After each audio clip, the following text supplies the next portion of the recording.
অসুরেরা কি করছে জানেন?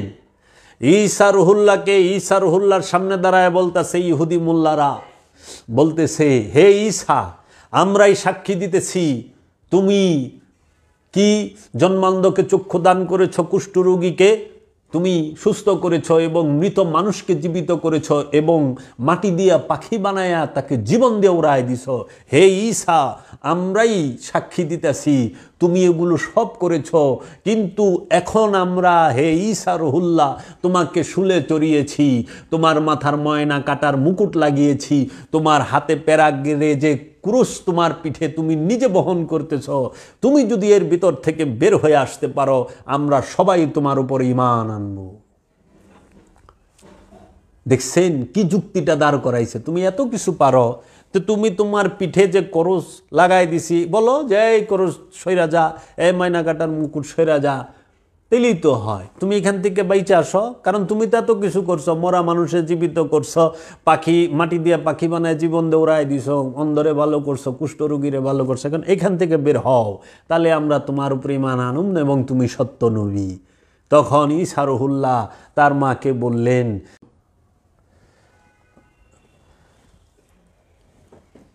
বিসমিল্লাহির রহমানির রহিম।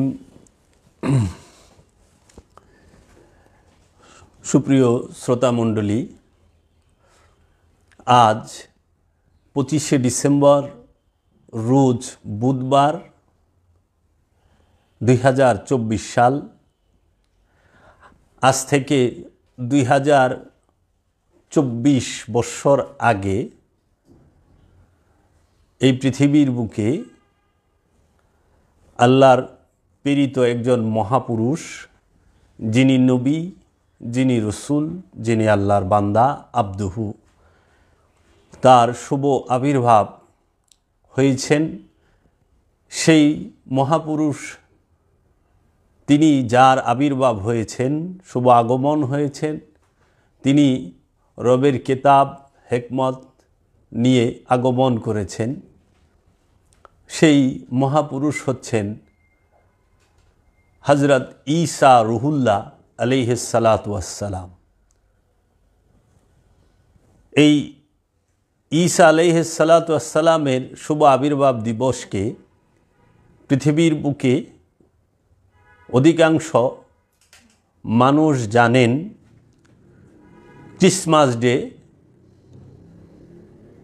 নামে, এবং আমাদের বাংলাদেশে বলা হয় বড়দিন।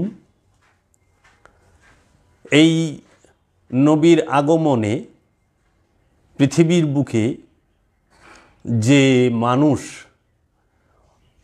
আছেন প্রায় আনুমানিক 700 কোটির কাছাকাছি, সবচেয়ে বেশি অনুসারী এই ঈসা আলাইহিস সালাতু ওয়াস সালামের মেজাজি অনুসারী, হাকিকি নয়, মেজাজি অনুসারী ঈসা আলাইহিস সালামকে মান্য করে থাকেন। ঈসা রুহুল্লাহকে ইহুদি খ্রিস্টান ধর্মের অনুসারীরা যীশু খ্রিস্ট বলে থাকেন, যীশু খ্রিস্ট নামেই অবহিত করেন। ইঞ্জিলে যীশু, কোরআনুল মাজিদে ঈসা রুহুল্লাহ। আমি এই শুভ দিনে, শুভ আবির্ভাব দিবস উপলক্ষে এই পৃথিবীর জাতি, ধর্ম, বর্ণ সকল মানুষকেই জানাই ঈদ মুবারক, শুভ আবির্ভাব দিবস। হে আল্লাহর নবী ঈসা আলাইহিস সালাতু ওয়াস সালাম,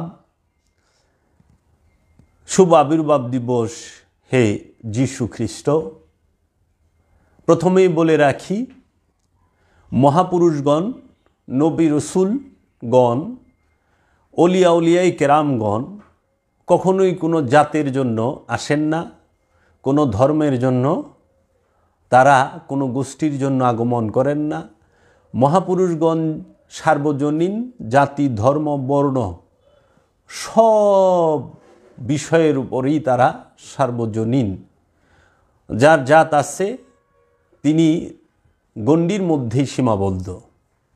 তাই আল্লাহ রব্বুল আলামিন সার্বজনীন, আল্লাহ রব্বুল আলামিনের বাণী আল কোরআন সার্বজনীন, তাওরাত, ইঞ্জিল, জাবরুদ সার্বজনীন, আল্লাহর প্রেরিত মহাপুরুষগণও সার্বজনীন। আল্লাহর প্রেরিত মহাপুরুষরা কখনোই কোনো জাতি ধর্ম বর্ণ হয় না। তাহারা নিজেরাও মুসলিম, তাহারা সকলকে বানিয়েও থাকেন মুসলমান। এই মুসলমান কখনোই জন্মগত মুসলমান নয়, এই মুসলমান কখনোই দলগত মুসলমান নয়। এই মুসলমান হচ্ছে সার্বজনীন আদর্শের মুসলমান।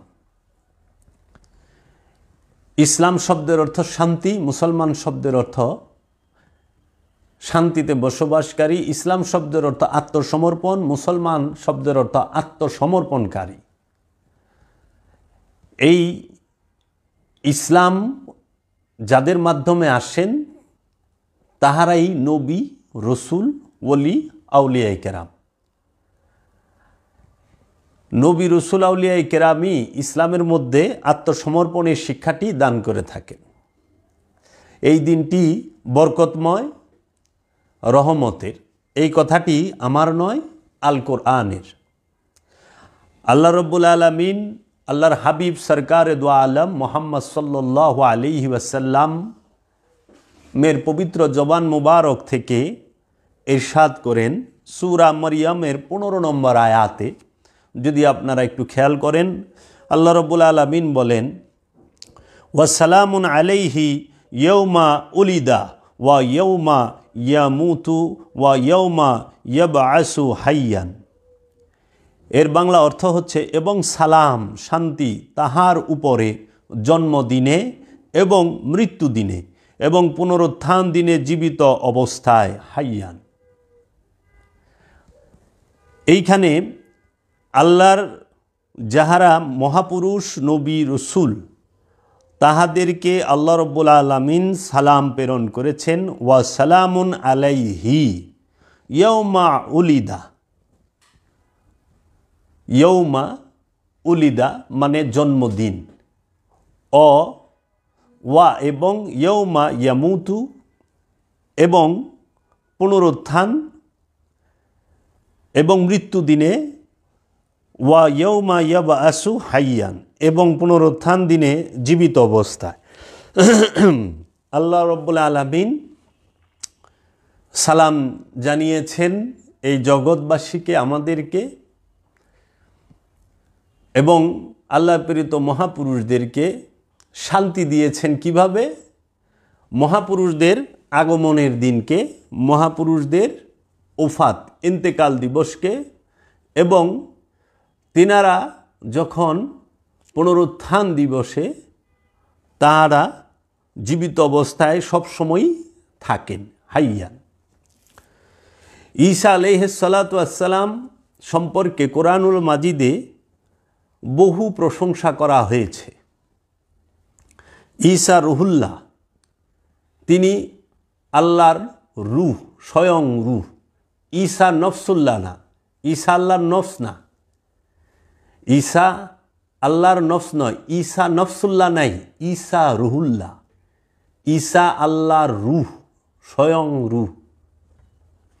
এই ঈসা আলাইহিস সালাতু ওয়াস সালামকে আল্লাহ রব্বুল আলামিন জগৎসমূহের জন্য একটি নিদর্শন করে প্রেরণ করেছেন।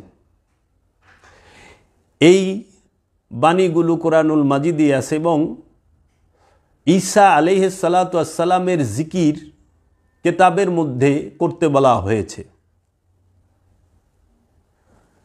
ঈসা আলাইহিস সালাতু ওয়াস সালাম এই পৃথিবীর বুকে এই 25শে ডিসেম্বর যে আগমন করলেন, আবির্ভাব হলেন, আল্লাহ রব্বুল আলামিন তার সম্পর্কে কোরআনুল মাজিদে বলেছেন,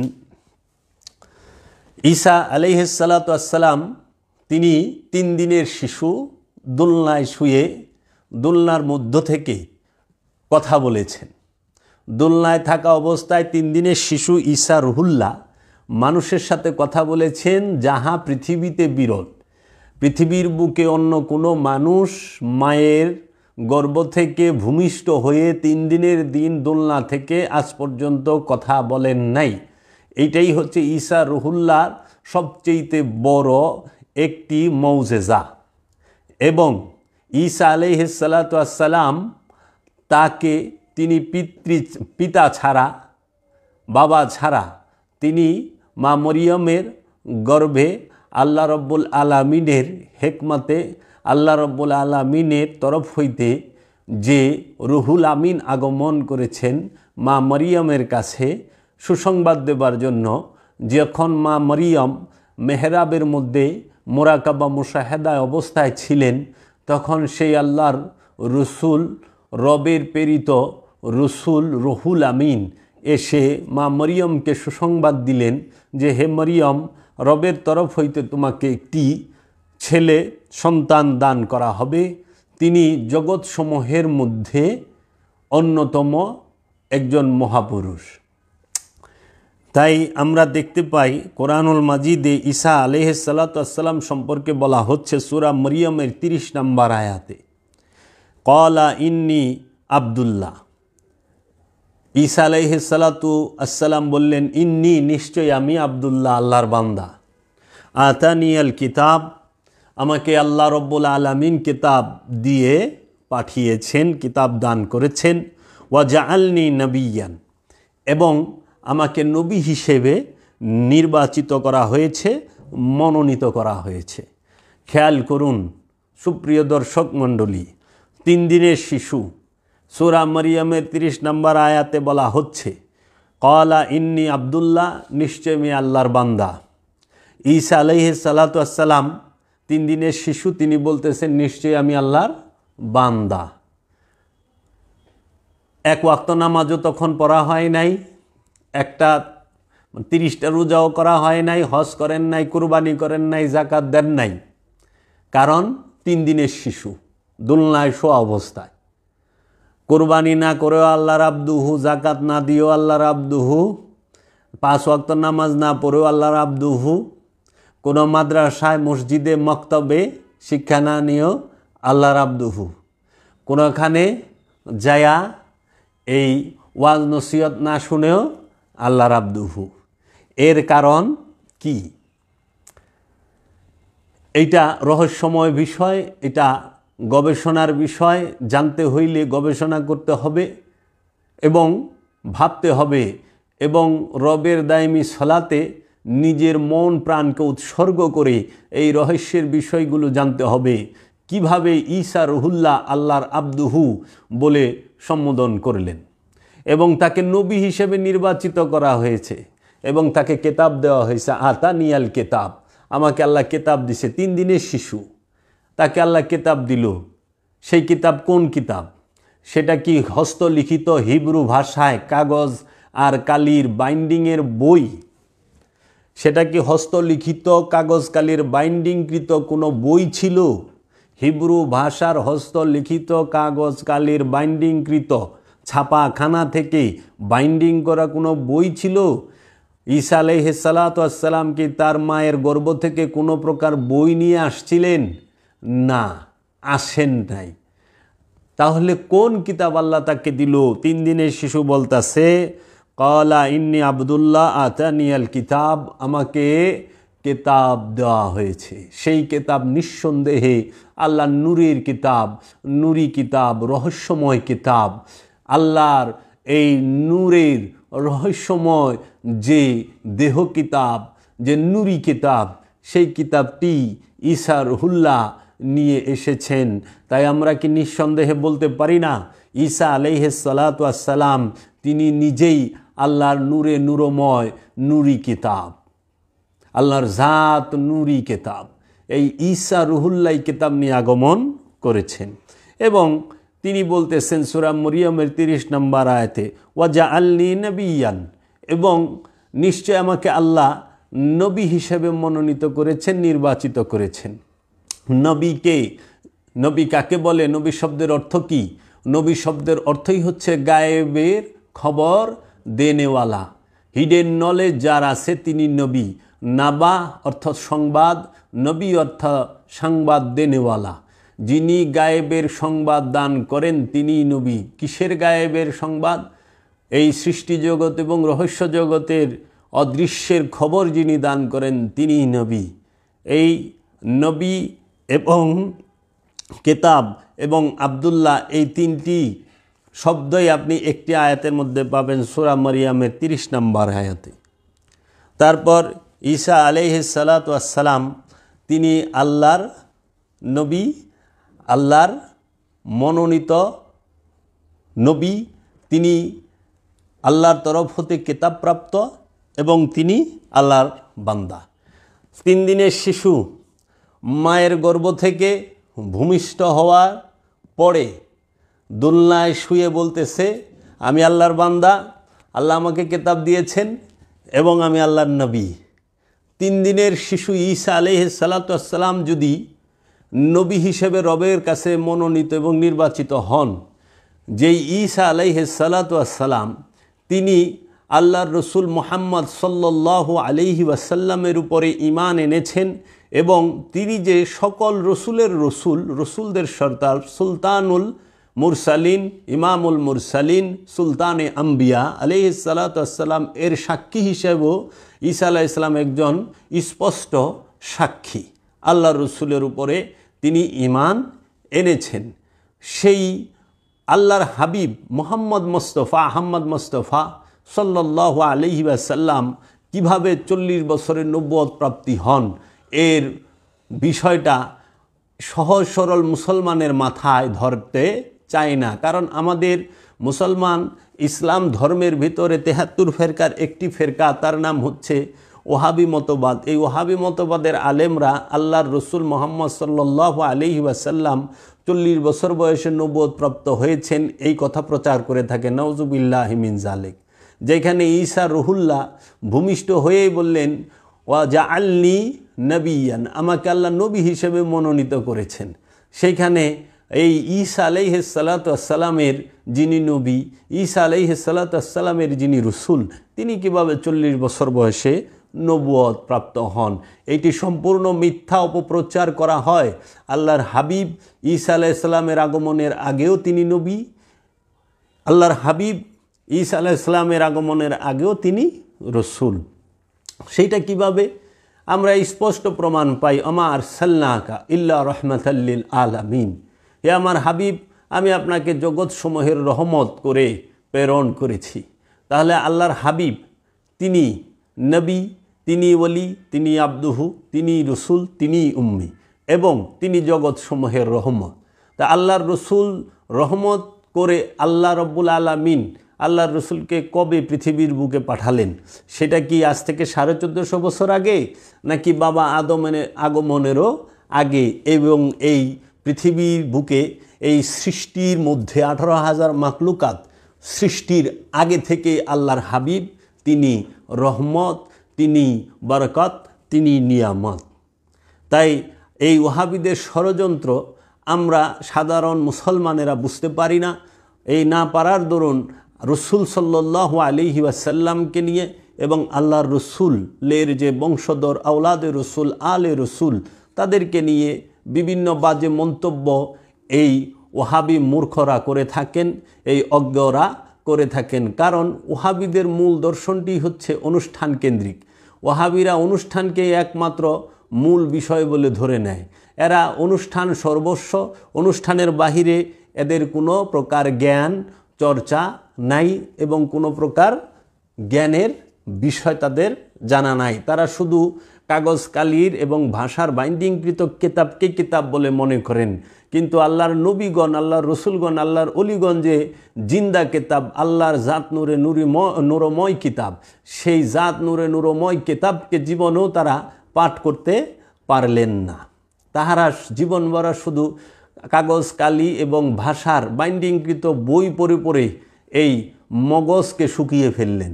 তো কাজেই এরা কোনো দিন সেনার এলেমের ধারের কাজ দিয়েও নাই।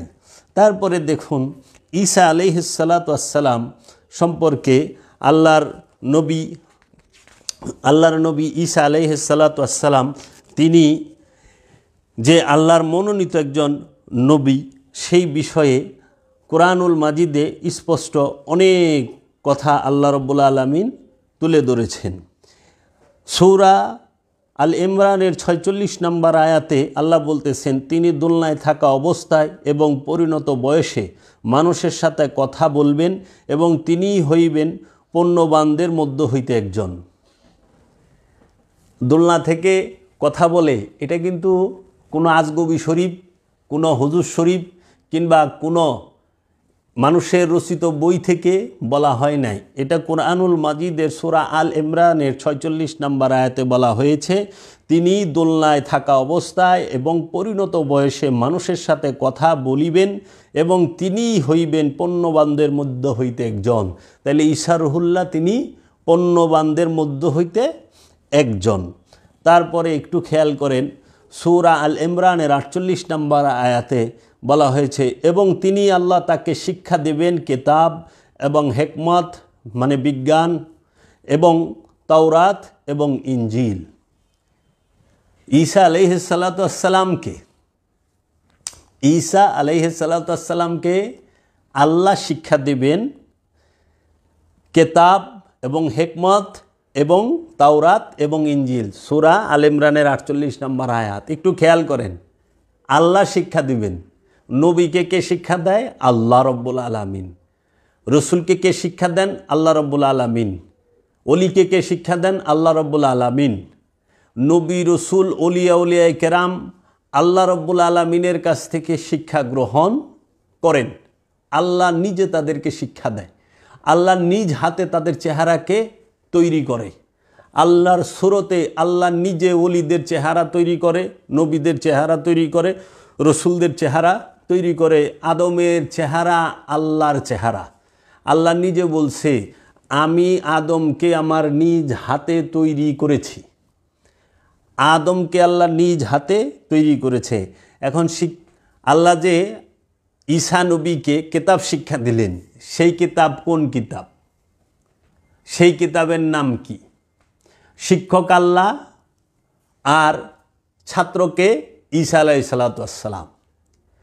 এখন আমাদেরকে এই বর্তমান সমাজে মসজিদ, মাদ্রাসা, মক্তবে, স্কুল, কলেজ, ইউনিভার্সিটিতে শিক্ষাকে দেয় মানুষে। পৃথিবীতে কোনো মৌলবী, মাওলানা, মুন্সি, আলেম, উলামা, মুহাদ্দিস, মুফাসসির কেউই আল্লাহর কাছ থেকে শিক্ষা গ্রহণ করেন নাই। সবাই উস্তাদের কাছ থেকে, মৌলবীর কাছ থেকে, মৌলানাদের কাছ থেকে শিক্ষা গ্রহণ করেছেন। আল্লাহর কাছে থেকে শিক্ষা গ্রহণ করেছেন নবীগণ, রসুলগণ, অলিগণ। আল্লাহ নিজে নবীদেরকে কিতাব শিখিয়েছেন, রসুলদেরকে কিতাব শিখিয়েছেন, অলিদেরকে নিজে শিখিয়েছেন। তাহলে পরে এই আল্লাহ যাদেরকে শিক্ষা দিয়েছেন তাহারা গায়েবের খবর জানে, তাহারা গায়েব বলতে পারে। আল্লাহ যাদেরকে শিক্ষা দিয়েছেন তারা ফুৎকার করলে মৃত জীবিত হয় এবং মাটির তৈরি পাখির মধ্যে নফস দিতে পারে। আর যারা মৌলবী, মাওলানা, মুন্সি সাহেবদের কাছ থেকে শিক্ষা গ্রহণ করেছেন তারা দাঙ্গা, ফাসাদ আর ফেরকা ছাড়া অন্য কিছু তৈরি করতে পারেন নাই। গায়েবের খবর তো জানেনই না, তারা খালি দলিল খুঁজেন। দলিল কই? রেফারেন্স কই? রুম নাম্বার এত, বেড নাম্বার, মানে এমনভাবে রেফারেন্স বলে অমুক কিতাবের অমুক পৃষ্ঠায় অমুক অধ্যায়ের অমুক জায়গায় আছে, রুম নাম্বার এত, বেড নাম্বার এত, সিট নাম্বার এত, কেবিন নাম্বার এত, লিফটের নাম্বার এত, এইভাবে বলে যারা নাকি মুর্দা কমিটির সভাপতি। এই মুর্দা কমিটির সভাপতিরা দেখবেন বলবে নবী রসুলগণ বলে আমাদের মতো মানুষ, নাউজুবিল্লাহি মিন জালিক। এই ওহাবি মুর্দা কমিটির সভাপতিরা, এই মুর্দা কমিটির সদস্যরা তারা বলে নবী রসুলগণ আমাদের মতো মানুষ, নাউজুবিল্লাহি মিন জালিক। নবী রসুলগণ তাদের মতো মানুষ, এই কথা বলার পরে তাদের ঈমান আছে কি না এটা দর্শকই বিচার করবেন। কারণ নবীদের শিক্ষক আল্লাহ নিজে, রসুলের শিক্ষক আল্লাহ নিজে। আল্লাহ যে ঈসা নবীকে কিতাব শিখালেন সেই কিতাবের নাম কি? সেই কিতাব কোন কিতাব? আল্লাহ শিক্ষা দিয়েছেন এখানে সূরা আল ইমরানের 48 নম্বর আয়াত খেয়াল করেন। আমি আয়াত নাম্বার বলে দিচ্ছি কোরআন থেকে, যে এবং তিনি আল্লাহ তাকে শিক্ষা দেবেন কিতাব এবং হিকমত এবং তাওরাত এবং ইনজিল। কিতাব যে শিক্ষা দিলেন সেটা কোন কিতাব শিক্ষা দিলেন? ঈসা নবীকে কিতাব শিক্ষা দিয়েছে। তারপরে হিকমত শিক্ষা দিয়েছে, প্রজ্ঞার জ্ঞান, উইজডম, সৃষ্টির জ্ঞান। তারপরে শিক্ষা দিয়েছেন তাওরাত, তারপরে ইনজিল। তাহলে এইখানে দেখেন তাওরাত এক বিষয়, ইঞ্জিল এক বিষয়, কেতাব এক বিষয়। কেতাব আর তাওরাত যদি একই বিষয় হইতো তাহলে আল্লাহ কিন্তু কইতো না এই আমি কেতাবও শিক্ষা দিছি, তাওরাতও শিক্ষা দিছি। কেতাব আর তাওরাত, কেতাব আর ইঞ্জিল যদি এক বিষয় হইতো তাহলে আল্লাহ এখানে স্পষ্টভাবে বলতো না যে আমি ঈসাকে আমি আল্লাহ কেতাব শিক্ষা দিয়েছি, হিকমত শিক্ষা দিয়েছি, তাওরাত শিক্ষা দিয়েছি এবং ইঞ্জিল শিক্ষা দিয়েছি। তাহলে তাওরাত এক বিষয়, ইঞ্জিল এক বিষয় এবং কেতাব আরেক বিষয়। এই বিষয়গুলো বুঝতে যদি হয়, সে যেন একজন ওলিয়ে কামেলের কাছে বায়াত হয়ে সেই ওলিয়ে কামেলের কাছ থেকে মুরাকাবা মুশাহেদার যে দায়েমি সলাতের শিক্ষা, সেই দায়েমি সলাতের শিক্ষা গ্রহণ করে সে যেন অবশ্যই এই কেতাব কি সেই রহস্যময় বিষয়টা দায়েমি সলাতের মাধ্যমে গুরুর কাছ থেকে জেনে নেন। এই তাওরাত কি, ইঞ্জিল কি, জাবরুত কি, কোরআন কি, কেতাব কি, হিকমত কি, এই বিষয়গুলো যেন কামেল গুরুর বায়াত হয়ে মুরাকাবা মুশাহেদার মাধ্যমে কামেল গুরু যেন তার রহমত দিয়ে, তার দয়ার নিগাহ দিয়ে, তার দিকে দয়ার দৃষ্টি দিয়ে তাকে বুঝিয়ে দেয় যে এই হইল কিতাব, এই হইল তাওরাত, এটাই হইল ইঞ্জিল, এটাই হইল হিকমত। এইটা কামেল গুরু ছাড়া শেখা যায় না। তাই আল্লাহ রব্বুল আলামিন ঈসা আলাইহিস সালাতু ওয়াস সালামকে কিতাব শিখিয়েছেন, আল্লাহ রব্বুল আলামিন ঈসা আলাইহিস সালাতু ওয়াস সালামকে হিকমত শিখিয়েছেন, তাওরাত শিখিয়েছেন, ইঞ্জিল শিখিয়েছেন। আর ঈসা আলাইহিস সালাতু ওয়াস সালামের আগমনের আগেই আল্লাহ তাওরাত শিখাই দিছে, ইঞ্জিল শিখাই দিছে এবং হিকমত শিখাই দিছে, কিতাব শিক্ষা দিছে। ঈসা আলাইহিস সালাতু ওয়াস সালামের ওফাতের পরে, ঈসা আলাইহিস সালামের পর্দা গ্রহণের পরে 1000 বছর পরে আইসা, 1000 বছরেরও বেশি পরে আইসা ইঞ্জিল হস্তলিখিত হয়েছে। আমরা বর্তমানে যে ভাষায় এবং কাগজ কালির লেখায় কাগজের মধ্যে ছাপানো বাইন্ডিংকৃত ইঞ্জিল পাই, সেটা ঈসা রুহুল্লাহর আবির্ভাবেরও 1000 বছর পরে লেখা হয়েছে, তৎক্ষণাৎ লেখা হয় নাই। একটু গবেষণার দৃষ্টি দিয়ে দেখবেন, একটু বিবেক এবং বিবেচনার দৃষ্টি দিয়ে দেখবেন যে আল্লাহ এখানে কি বলতেছেন। এই রহস্যময় বিষয়গুলো আমাদের থেকে অনেকে ফেরকাবাজি দিয়ে ঢেকে রেখেছে। আজকে তার জন্য আমাদের এই সমাজে মানুষ কেতাব আর বইয়ের তফাৎ বুঝে না। কেতাব এক বিষয়, বই আরেক বিষয়। কেতাব এক বিষয়, ভাষা আরেক বিষয়। তাই আজকে কোরআন বুঝতে চায় গ্রামার দিয়ে ভাষা বোঝা যায়, কোরআন বোঝা যায় না। কোরআন বোঝা যায় নূর দিয়ে, কারণ কোরআন বুঝতে হয় পবিত্র হয়ে। লা ইয়ামাসসাহু ইল্লাল মুতাহহারুন, কেহই স্পর্শ করতে পারবে না ওই কোরআনকে পবিত্র হওয়া ব্যতীত। সেই পবিত্র কখনোই পরিষ্কার নহে। পরিষ্কার মানেই হচ্ছে পানি দিয়ে ওযু করা অথবা পানি দিয়ে গোসল করা, মানে শরীরকে পরিষ্কার করা, শরীরে যেন কোনো ময়লা না থাকে, এটা হলো পরিষ্কার। আর পবিত্র হইল যেন নফসের সাথে খান্নাসরূপী শয়তান না থাকে। খান্নাসরূপী শয়তান মুক্ত হইলে সে হয় পবিত্র।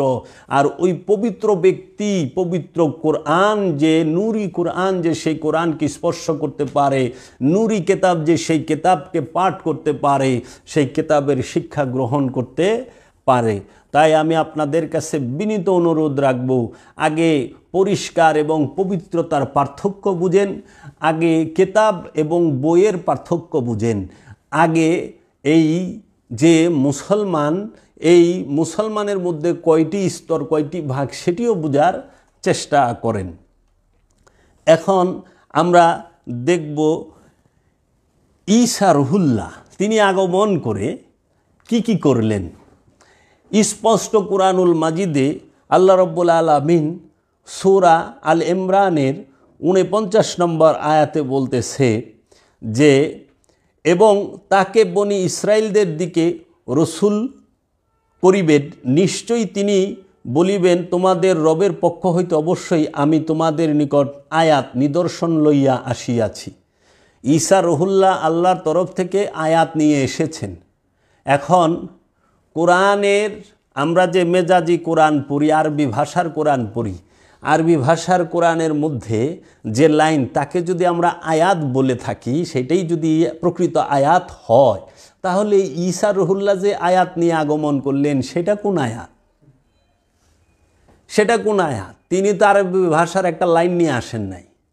কিন্তু আল্লাহ তো বলতেছে যে আমি তোমাদের নিকট আয়াত লইয়া আসিয়াছি। ঈসা রুহুল্লাহ বলতেছে আমি তোমাদের নিকট আয়াত লইয়া আসিয়াছি।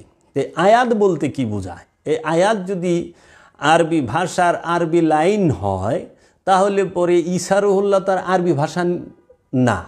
ঈসা রুহুল্লাহর ভাষা হইল হিব্রু। ওনার জন্মস্থান ফিলিস্তিনে, বেতেলহেমে। এই ফিলিস্তিনে যার আবির্ভাব, তিনি হিব্রু ভাষায় আগমন করেছেন, হিব্রু ভাষায় কথা বলেছেন। তিনি তো আরবির লাইন নিয়ে আসেন নাই। ইঞ্জিলের প্রতিটি লাইন কি আয়াত? কয়জন মুসলমান আলেম বর্তমান সমাজে স্বীকার করবেন যে ইঞ্জিলের প্রতিটি লাইন একটি আয়াত? তো বইয়ের লাইন হইল মেজাজি আয়াত, আর আল্লাহর নবী, আল্লাহর রসুলগণ এবং আল্লাহর কামেল ওলিগণ, আল্লাহর আব্দুহগণ, তারা হলো আল্লাহর নূরের আয়াত, আল্লাহর জাতের আয়াত, নিদর্শন, আল্লাহর জাতের নিদর্শন। তারপরেই বলতেছে নিশ্চয় আমি তোমাদের জন্য মাটি দ্বারা একটি পাখি সদৃশ্য সৃষ্টি করিব, সুতরাং আমি তাহার মধ্যে আল্লাহর হুকুমে ফুৎকার করিব, সুতরাং উহা পাখি হইয়া যাইবে। খেয়াল করেন, আল্লাহর নবী ঈসা রুহুল্লাহ, ঈসা আলাইহিস সালাতু ওয়াস সালাম বলতেছেন নিশ্চয়ই আমি মাটি দিয়ে একটি পাখি তৈরি করব এবং তোমাদের সামনে সেই মাটি দিয়া তৈরি পাখির মধ্যে ফু দিমু, ফুৎকার করুম, একটা ফু দিমু, সঙ্গে সঙ্গে পাখিটা জীবিত হইয়া উড়িয়া যাইবে। চিন্তা করতে পারছেন? রু ফুৎকার করব না নফস ফুৎকার করব? পাখির মধ্যে নফস আছে, রু নাই। কারণ রুহে হাইওয়ানি বলতে কোনো রু নাই। যারা রুহে হাইওয়ানি বলেন তারা রু সম্পর্কে অজ্ঞ, মূর্খ। এই মূর্খদের পাল্লায় পড়ে মানুষ বিপথগামী, পথভ্রষ্ট হয়েছে। বর্তমান সমাজে যে সমস্ত পীর, মাশায়েখ, মুন্সি, মৌলবী, মাওলানারা রুহে হাইওয়ানি বলেন, তারা সম্পূর্ণ মূর্খ, অজ্ঞ। তাদের রু সম্পর্কে কোনো ধারণা নাই। তারা নফস সম্পর্কেই জানেন না, রুহের ভাগ করতে গেছেন। এই সমস্ত অজ্ঞ, এই ফাউল মানুষদের পাল্লায় পড়ে শত শত মানুষ পথভ্রষ্ট এবং বিপদগামী হয়েছে। আল্লাহর নবী ঈসা আলাইহিস সালাতু ওয়াস সালাম যদি তার জবান মুবারক দিয়ে ফু দেয়, তাহলেই প্রাণ সঞ্চার হয়। প্রাণ দেওয়ার ক্ষমতা কার আছে? রুহের। কারণ ঈসা আলাইহিস সালাতু ওয়াস সালাম নফসুল্লাহ না, রুহুল্লাহ, স্বয়ং রূহ, রবের স্বয়ং রূহ। রু যদি ইচ্ছা করে নফস সৃষ্টি করতে পারে, কিন্তু নফস কোনো দিন রু সৃষ্টি করতে পারে না, কারণ রু স্রষ্টা, নফস সৃষ্টি। এইখানে তার দলিল, ঈসা রুহুল্লাহ স্রষ্টা আর নফস হইল সৃষ্টি। এর জন্য ঈসা রুহুল্লাহ, ঈসা নফসুল্লাহ না। নফস সারা জীবন ফুপাল্লেও প্রাণ সঞ্চার হবে না, সৃষ্টি হবে না। রুহ ফুৎকার করলে সঙ্গে সঙ্গে প্রাণ সৃষ্টি হবে, প্রাণ সঞ্চার হবে, প্রাণ সে তার কর্ম শুরু করবে। মাটি দিয়ে পাখি বানাও, ওই মাটির পাখির মধ্যে আমি ফুৎকার করে দেব, সঙ্গে সঙ্গে সে জীবিত হয়ে উড়ে যাবে। নফস প্রাণ না থাকলে উড়তে পারবে না। এর জন্য রূহ পশু পাখির মধ্যে নাই। রূহ অবস্থান করে সূক্ষ্ম রূপে জিন আর ইনসানের মধ্যে বীজ রূপে, গুপ্ত এবং সুপ্ত রূপে। সেই রূহকে মুরাকাবা, মুশাহেদার, দায়েমি সালাতের মাধ্যমে জাগ্রত করে তুলে এই জিন আর ইনসান। এই জিনের মধ্যেও রূহ প্রকাশ হয় না, ইনসানের মধ্যেই একমাত্র রূহ প্রকাশ হয়। এর জন্য রূহের ভাগ হয় না, নফসের ভাগ হয়। রূহের কোনো প্রকার ভেদ নাই, নফসের প্রকার ভেদ। নফস সম্পর্কে অজ্ঞতা এবং রূহ সম্পর্কে অজ্ঞতার কারণে রূহের 5 ভাগ। কোনো সুফি নামধারী এই মূর্খের দল করে থাকে। তারপরে দেখবেন ঈসা আলাইহিস সালাতু ওয়াস সালাম বলতেছেন, ওয়া উবারিউল আকমাহা ওয়াল আবরাসা ওয়া উহিল মাউতা বিইজনিল্লাহ। এবং আমি জন্মান্ধ এবং কুষ্ঠ ব্যাধিগ্রস্তকে নিরাময় করিব এবং আল্লাহর হুকুমে মৃতকে জীবিত করিব। এটা কার কাজ? জন্মান্ধকে চক্ষুদান করা, কুষ্ঠরোগীকে ভালো করা এবং মৃতকে জীবিত করা, এটা রুহের কাজ, রুহুল্লাহর কাজ। আল্লাহর যিনি স্বয়ং রুহ, ঈসা রুহুল্লাহ, তার কাজ। ঈসা মাসিহ মানে হাত ঘোরানেওয়ালা, ফেরানেওয়ালা। আমরা ওযু করতে সময় বলি না গার মাসা করি না? মাসা মানে ঘোরানো, আর মাসিহ মানে ঘোরানেওয়ালা। ঈসা মাসিহ, যিনি হাত ঘোরাইলেই, হাত ফেরাইলেই চোখের উপরে দৃষ্টি অন্ধ সে ভালো হয়ে যায়। খেয়াল করেন, কোনো টেস্ট নাই, কোনো মেডিসিন নাই, কোনো অপারেশন নাই, কোনো ড্রপ, মলম, ট্যাবলেট কিচ্ছু নাই। শুধু হাতটা বুলাইয়া দেয় চোখের উপরে, সঙ্গে সঙ্গে জন্মান্ধ ভালো হয়ে যায়। ঈসা মাসিহ, ঈসাই হচ্ছে হাত ফেরানেওয়ালা। কেন? ঈসা আলাইহিস সালাতু ওয়াস সালাম স্বয়ং আল্লাহর রূহ।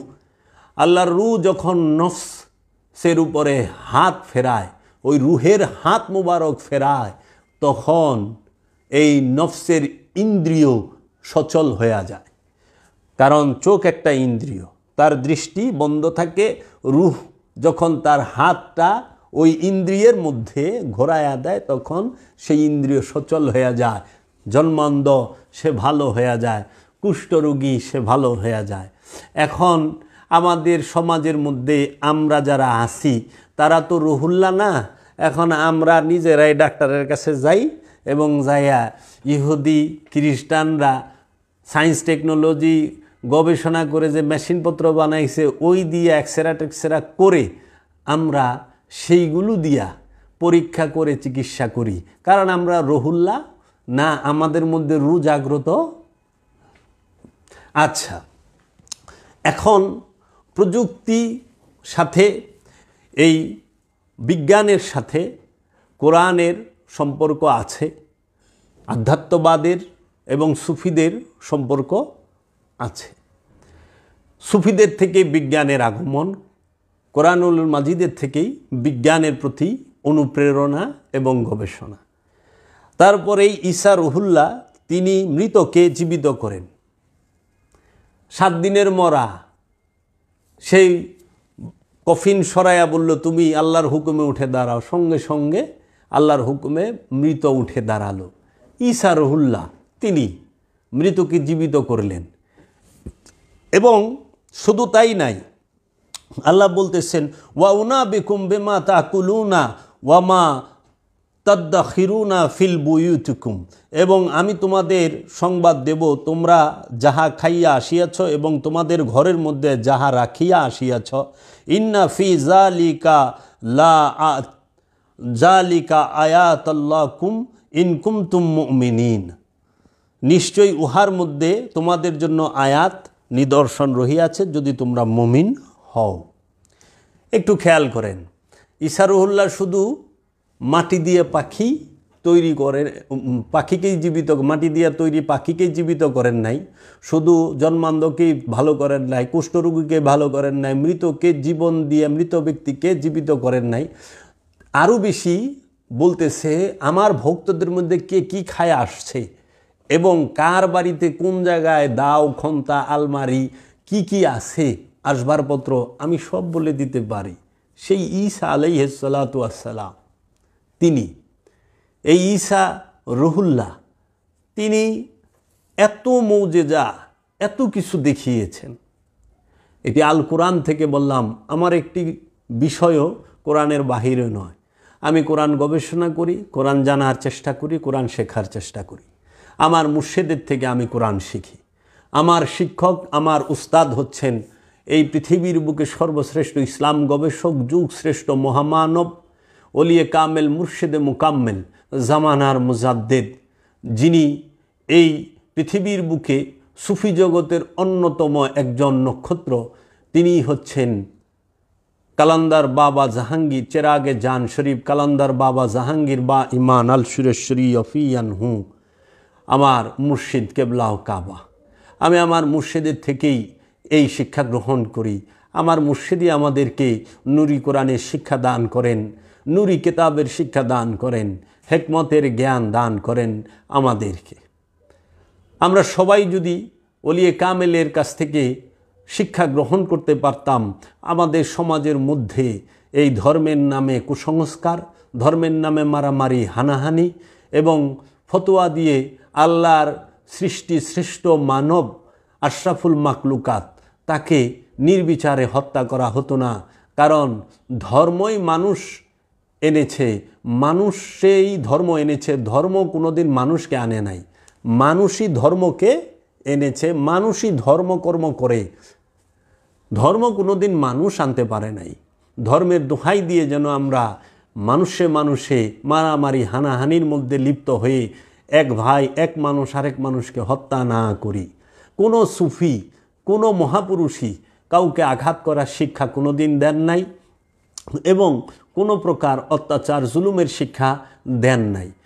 রসুলদের নামে, সুফিদের নামে কিছু স্বার্থবাদী, কিছু স্বার্থপর, কিছু শক্তির পূজারী, স্বার্থের পূজারী, বস্তুবাদী ধার্মিক যারা, তারা এই সুফি, ওলি, নবী, রসুল এবং মহাপুরুষদের নাম বিক্রি করে এবং তাদেরকে ব্যবহার, তাদের কথা, তাদের দোহাই দিয়ে নিজেদের উদ্দেশ্য হাসিল করার জন্য সমাজের বুকে এই মানুষে মানুষে, ধর্মে ধর্মে এই মারামারি হানাহানি সৃষ্টি করে থাকে তাদের ফায়দার জন্য।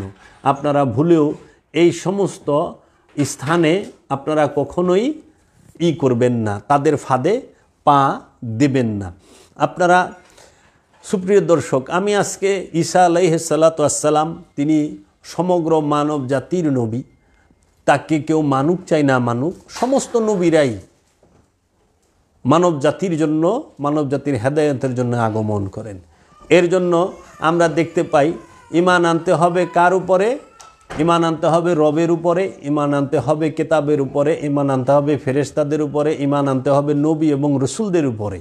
সকল নবী এবং রসুলদের উপরে বিশ্বাস স্থাপন করাও ঈমানের সবচেয়ে বড় একটি অঙ্গ এবং বিষয়।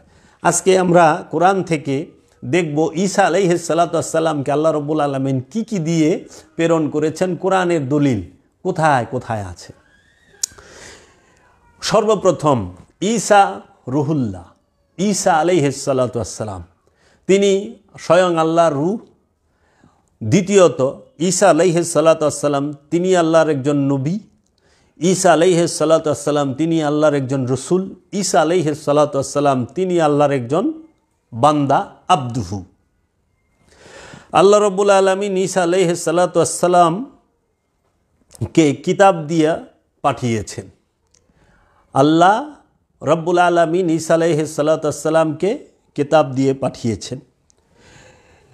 ঈসা আলাইহিস সালাতু ওয়াস সালামকে আল্লাহ রাব্বুল আলামিন শিখিয়েছেন কিতাব, হিকমত, তাওরাত এবং ইনজিল। কোরআনই এর প্রমাণ। ঈসা আলাইহিস সালামকে রবের তরফ হইতে তাওরাত, ঈসা আলাইহিস সালাতু ওয়াস সালাম রবের তরফ হইতে তাওরাত নিয়ে এসেছেন।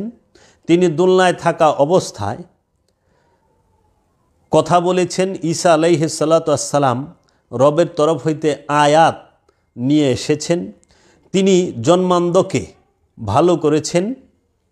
ঈসা আলাইহিস সালাতু ওয়াস সালাম তিনি মৃতকে জীবিত করেছেন। ঈসা আলাইহিস সালাতু ওয়াস সালাম কুষ্ঠ রোগীকে ভালো করেছেন।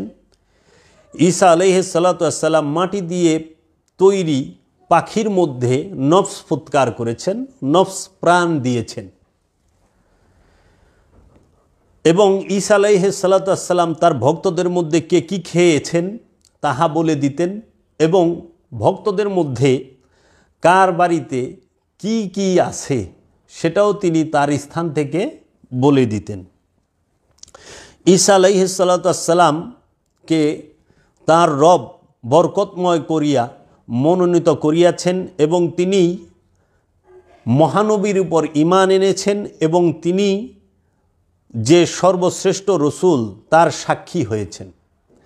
মহানবী সাল্লাল্লাহু আলাইহি ওয়াসাল্লামের উপরে ঈসা আলাইহিস সালাতু ওয়াস সালাম ঈমান এনেছেন এবং মহানবী মুহাম্মদ সাল্লাল্লাহু আলাইহি ওয়াসাল্লাম যে সর্বশ্রেষ্ঠ রসুল, তিনি তার একজন অন্যতম সাক্ষী।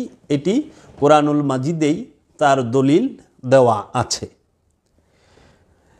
ঈসা আলাইহিসসালাতু ওয়াসসালাম স্বয়ং তিনি রুহুল্লাহ।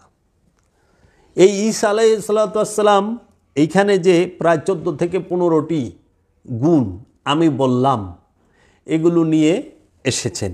এখন একটি প্রশ্ন থাকে, এই ঈসা আলাইহিসসালাতু ওয়াসসালাম তিনি কি ইসলাম ধর্ম প্রচার করেছেন না অন্য কোনো ধর্ম প্রচার করেছেন? ঈসা আলাইহিসসালাতু ওয়াসসালাম নয়, শুধু পৃথিবীতে বাবা আদম আলাইহিসসালাতু ওয়াসসালাম থেকে শুরু করে মুহাম্মদ সাল্লাল্লাহু আলাইহি ওয়াসাল্লাম পর্যন্ত যত নবী রসুল আগমন করেছেন তারা সকলে কি ইসলাম ধর্মই প্রচার করেছেন না অন্য কোনো ধর্ম প্রচার করেছেন? এই প্রশ্ন, এর উত্তর হচ্ছে নিঃসন্দেহে পৃথিবীতে সকল নবী রসুলগণ যাহারাই আগমন করেছেন সবাই এক ইসলাম ধর্ম প্রচার করেছেন। কোনো নবী অন্য কোনো ধর্ম প্রচার করেন নাই। বর্তমান সমাজে কিছু স্বার্থবাদীর দল, তাহারা নবী রসুলদেরকে এক এক নবীকে এক এক ধর্মের প্রচারক বানিয়ে দেন। মুসা নবীকে বানিয়ে দেন ইহুদি ধর্মের প্রচারক, ঈসা নবীকে বানিয়ে দেন খ্রিস্টান ধর্মের প্রচারক, অন্য অন্য নবীগণদেরকে এরকম বানিয়ে দেন। কিন্তু সবচেয়ে বড় বিষয় হচ্ছে পৃথিবীতে যত নবী রসুল ওলিয়া উলিয়ায়ে কেরাম যাহারাই এসেছেন সবাই একমাত্র দিন প্রচার করেছেন। সেই দিনটির নাম হচ্ছে দিন ইসলাম। দিন অর্থ স্বভাব, ইসলাম অর্থ আত্মসমর্পণ। আত্মসমর্পণের স্বভাবকেই সবাই প্রচার করেছেন। এই ইসলাম ধর্ম প্রচার করেছেন। এই ইসলাম এই জঙ্গিবাদের ইসলাম নয়, এই ইসলাম স্বার্থবাদের ইসলাম নয়, এই ইসলাম বস্তুবাদের ইসলাম নয়, এই ইসলাম কখনোই এই সৈনিক ধর্ম নয়, এই ইসলাম কখনোই রক্তের পাওয়া না, এই ইসলাম কখনোই রক্তগত যে আমরা মুসলমান সমাজে দাবি করি সেটা কি জন্মগত মুসলমান, দলগত মুসলমান, আনুষ্ঠানিক মুসলমান, সৈনিক ধর্মের অনুসারী যে মুসলমান, এই ইসলাম কোনো নবী কোনো রসুল প্রচার করেন নাই। সকলেই প্রচার করেছেন দিন ইসলাম। ইসলাম হচ্ছে আত্মসমর্পণ, আর মুসলমান মানে হচ্ছে আত্মসমর্পণকারী। আল্লাহ রসুলের দিনের মধ্যে যে নিজেকে সমর্পণ করতে পেরেছেন তিনিই মুসলমান, তিনি আত্মসমর্পণকারী। তা আল্লাহর নবীগণ আল্লাহর রসুলগণ সবসময় আদর্শের ইসলামকে আদর্শের মুসলমান হওয়ার জন্য তাগিদ দিয়েছেন, আদর্শগত ইসলাম প্রচার করেছেন, এই আত্মসমর্পণের ইসলামকে প্রচার করেছেন, যেখানে কোনো প্রকার অত্যাচার, জুলুম, নির্যাতন, আত্মসাৎ কোনো কিছুই নাই, আছে শুধু প্রেম। প্রেমের ধর্ম প্রচার করেছেন নবীগণ রসুলগণ। প্রেমের মহাজনী নবীগণ রসুলগণ, স্বয়ং প্রেমী হচ্ছে নবীগণ রসুলগণ। তাই পৃথিবীর সর্বশ্রেষ্ঠ একজন নবী, একজন রসুল যিনি ঈসা আলাইহিসসালাতু ওয়াসসালাম, তিনি সবসময় ইসলাম ধর্মই প্রচার করে গেছেন, যার কাছে সবাই নিরাপদ। ঈসা আলাইহিসসালাতু ওয়াসসালাম তিনি যখন সমাজের বুকে সুদখোরদের বিরুদ্ধে দাঁড়িয়েছিলেন, ঈসা আলাইহিসসালাতু ওয়াসসালামের সময়, আবির্ভাবের সময় সমাজের ভিতরে সুদখোরদের প্রচণ্ড তাপ ছিল, শক্তি ক্ষমতা ছিল। তারা মানুষকে শোষণ করত, জুলুম করত, অত্যাচার করত, মানুষের সহায় সম্পদ তাহারা ছিনিয়ে নিয়ে যেত। এই সুদখোরদের বিরুদ্ধে যখন ঈসা আলাইহিসসালাতু ওয়াসসালাম দাঁড়িয়েছিলেন যে সুদখোরেরা সম্পদের পাহাড় বানিয়েছেন, তখন ঈসা রুহুল্লাহ সুদখোরদের মহলের ভিতরে যায়া তার হাত মুবারকে যে আশা মুবারক ছিলেন তা দিয়ে সুদখোরদের দোকানের জিনিসপত্র বাইরে যখন ভাঙেন, তখন ওই সুদখোরদের যে সুদখোরেরা তারা ঈসা জিজ্ঞেস করছিল, হে ঈসা, তুমি আমাদের জিনিসপত্র ভাঙতাছ, তুমি এগুলা ভাঙার কে? তখন ঈসা আলাইহিসসালাতু ওয়াসসালাম বলছিলেন, আই অ্যাম কিং, আমি কিং, আমি বাদশাহ। সেই সময়ে নিজেকে বাদশাহ বলা ছিল অপরাধ। এই বিচার চলে গেল গভর্নর হাউসে। গভর্নরের কাছে সেই সময়কার।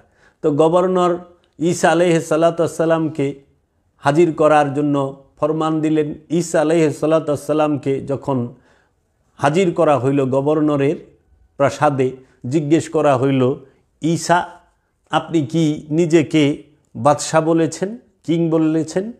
বলেছে হ্যাঁ। তখন জিজ্ঞেস করা হয়েছিল, are you king this Rome? তুমি কি এই রোমের বাদশাহ? তখন ঈসা রুহুল্লাহ জামালি ভাবে উনি এসে বললেন, I am king of this world, আমি এই পৃথিবীর বাদশাহ, সমস্ত জগতের বাদশাহ। তখন বলল যে এই ব্যক্তি তো ক্রেজি, সে তো বড্ড উন্মাদ, পাগল, নওজুবিল্লাহ। তাকে অপবাদ দেওয়া হইল। তার শাস্তি কি? সেই সময় মৃত্যুদণ্ড। তাকে এই বিচারের মুখোমুখি কে দাঁড় করিয়েছিল আপনারা কি জানেন?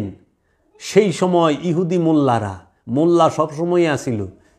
মোল্লাগো কামি মহাপুরুষের বিরোধিতা করা আর মহাপুরুষের বাড়ি ঘর ভাঙা, আগুন দেওয়া, এটা আজকের না, আদিকাল থেকেই। ওই সময় ইহুদি মোল্লা যারা, তাগো বলে রাব্বি, এই রাব্বিরা আইসা বলছিল, are you king this Rome? হ্যাঁ। যখন ঈসা রুহুল্লাহ বলছে আমি সমগ্র পৃথিবীর বাদশাহ, সত্যই তো বলছে, তিনিই তো বাদশাহ, বাদশাহ কমলেওয়ালা ঈসা আলাইহিস সালাতু ওয়াস সালাম। ঈসা রুহুল্লাহ যখন এই কথা বললেন, তার মৃত্যুদণ্ড কার্যকর করার জন্য যখন আদেশ হইল, ঈসা আলাইহিস সালাতু ওয়াস সালামকে নির্মমভাবে শহীদ করা হলো। ঈসা রুহুল্লাহকে বলা হইল যে তুমি তো বাদশাহ, তোমার মাথায় মুকুট নাই, তো মুকুটবিহীন সম্রাট। এই মুকুটবিহীন সম্রাট, এটা তো মানায় না।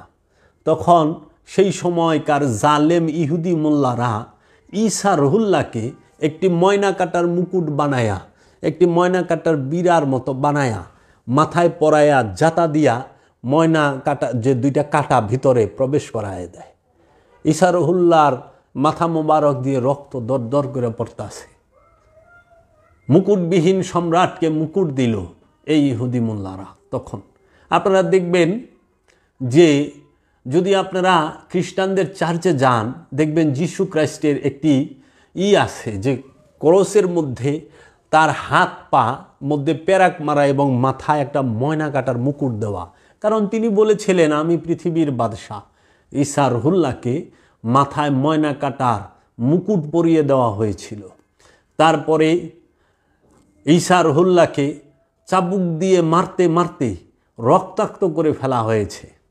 একদম রাজপ্রাসাদ থেকে চাবুক দিয়ে পিটাইতে পিটাইতে একদম ওই যে শুলিতে যে স্থানে চড়াবে সেই কাজটু পর্যন্ত নেওয়া, এই রাস্তার মধ্যে তাকে পিটায়।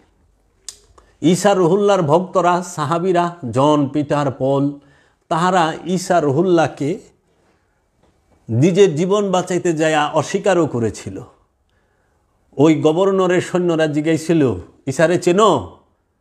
পিটার বলছিল না।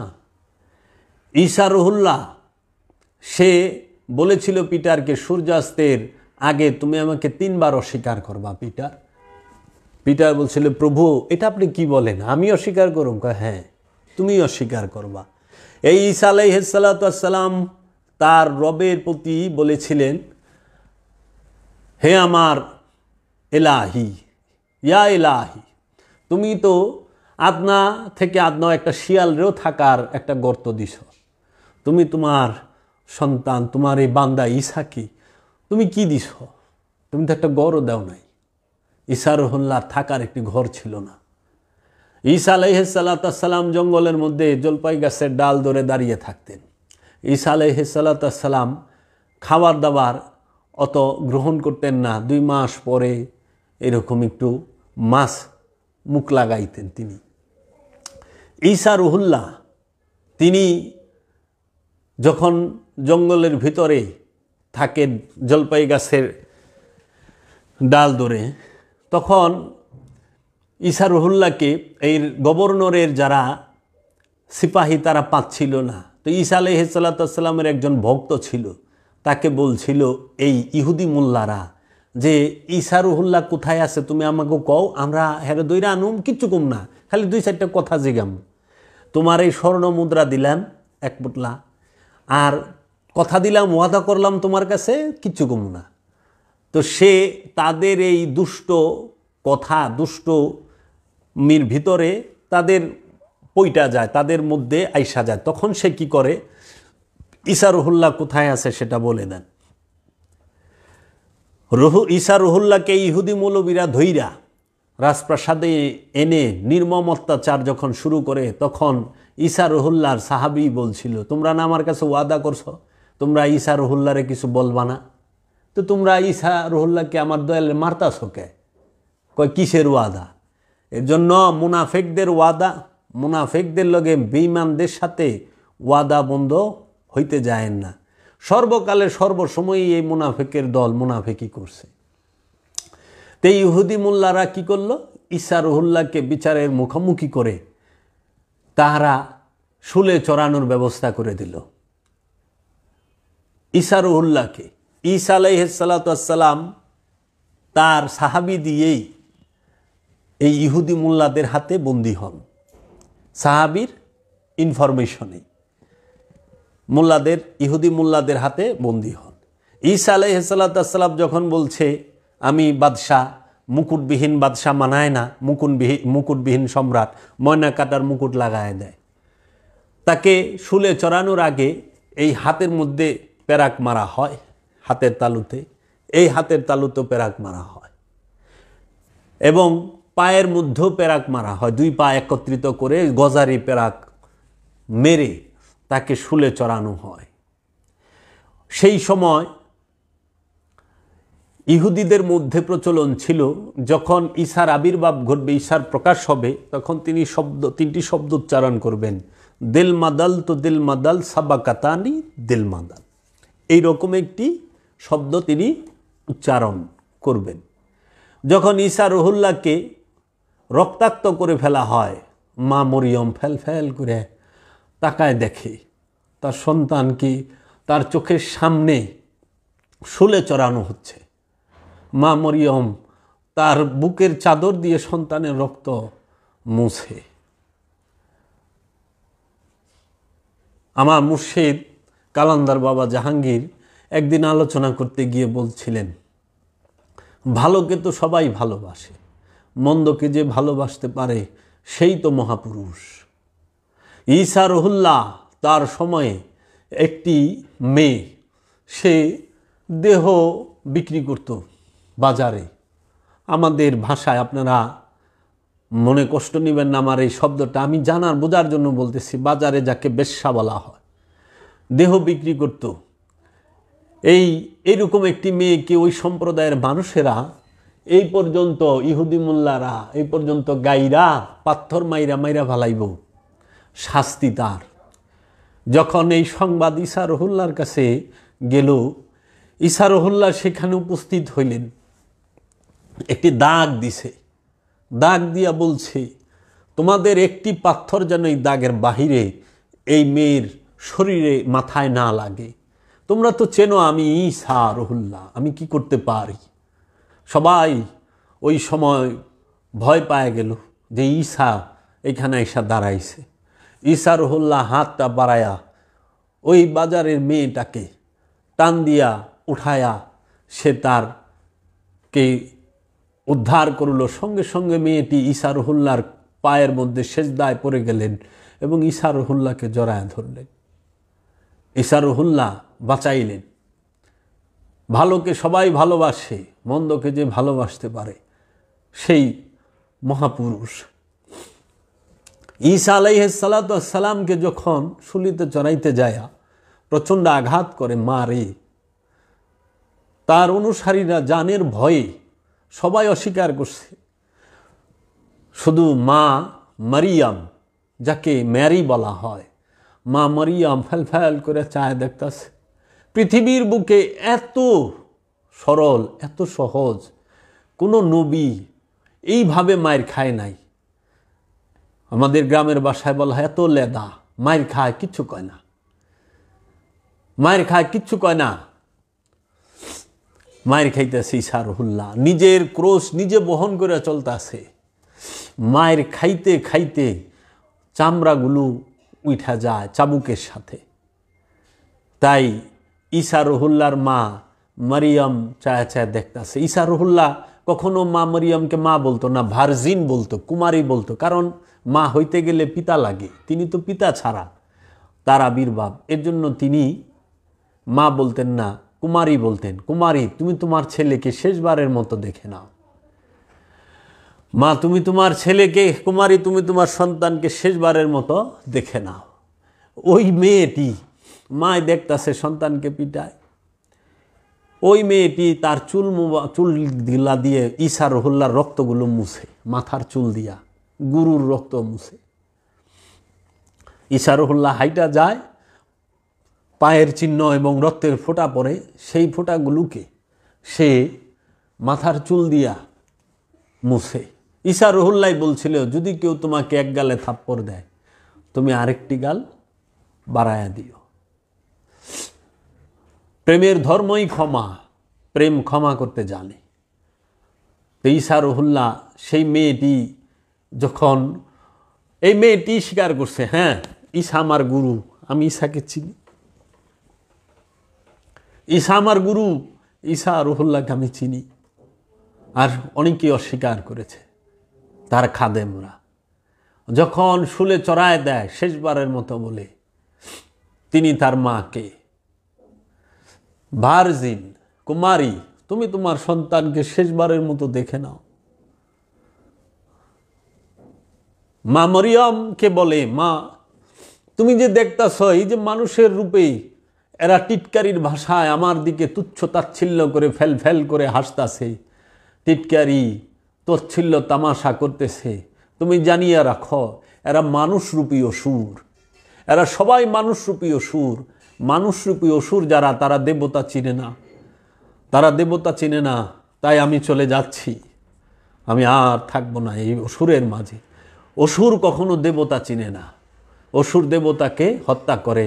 অসুরেরা কি করছে জানেন? ঈসা রুহুল্লাহকে, ঈসা রুহুল্লাহর সামনে দাঁড়ায় বলতেছে ইহুদি মোল্লারা, বলতেছে, হে ঈসা, আমরাই সাক্ষী দিতেছি তুমি কি জন্মান্ধকে চক্ষু দান করেছ, কুষ্ঠরোগীকে তুমি সুস্থ করেছ, এবং মৃত মানুষকে জীবিত করেছ, এবং মাটি দিয়া পাখি বানায়া তাকে জীবন দিয়ে উড়ায় দিছ।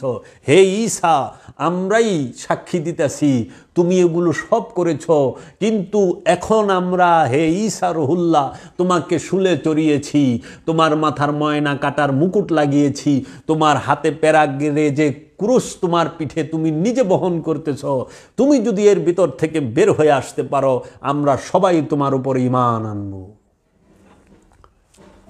দেখছেন কি যুক্তিটা দাঁড় করাইছে? তুমি এত কিছু পারো, তো তুমি তোমার পিঠে যে করস লাগাই দিছি, বলো যে এই করস সইরা যা, এই ময়না কাটার মুকুট সইরা যা, তেলেই তো হয়। তুমি এখান থেকে বাইচে আসো, কারণ তুমি তো এত কিছু করছো, মরা মানুষের জীবিত করছো, পাখি মাটি দিয়ে পাখি বানায় জীবন দিয়ে উড়াই দিছো, অন্ধরে ভালো করছো, কুষ্ঠরোগীরে ভালো করছো, এখন এখান থেকে বের হও, তাহলে আমরা তোমার উপর ঈমান আনুম এবং তুমি সত্য নবী।